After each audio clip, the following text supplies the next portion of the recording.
سورة البلد بسم الله الرحمن الرحيم لا أقسم بهذا البلد وأنت حل بهذا البلد ووالد وما ولد لقد خلقنا الإنسان في كبد أيحسب أن لن يقدر عليه أحد পরম করুণাময় মেহেরবান আল্লাহর নামে।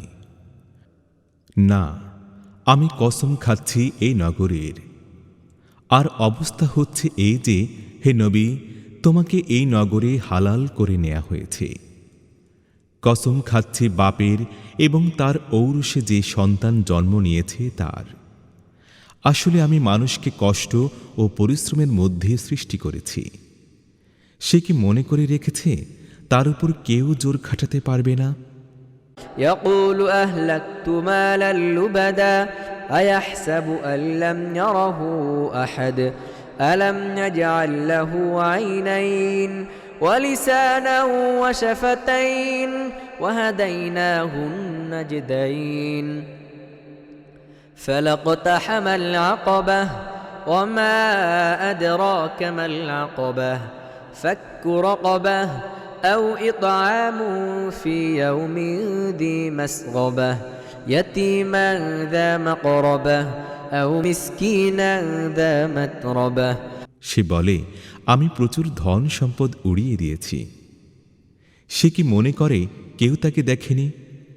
আমি কি তাকে দুটি চোখ, একটি জিহ্বা ও দুটি ঠোঁট দেইনি? আমি কি তাকে দুটি সুস্পষ্ট পথ দেখাইনি? কিন্তু সে দুর্গম গিরিপথ অতিক্রম করার সাহস করেনি। তুমি কি জানো সে দুর্গম গিরিপথটি কি? কোনো গলাকে দাসত্ব মুক্ত করা, অথবা অনাহারের দিন কোনো নিকটবর্তী এতিম বা ধুলিমলিন মিসকিনকে খাবার খাওয়ানো।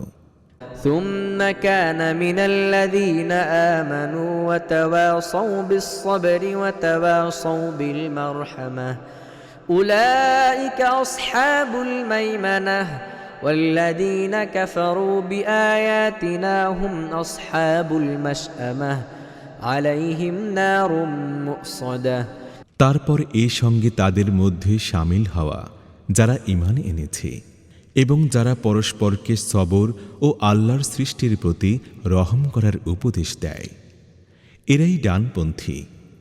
আর যারা আমার আয়াত মানতে অস্বীকার করেছে তারা বামপন্থী। এদের উপর আগুন চেয়ে থাকবে।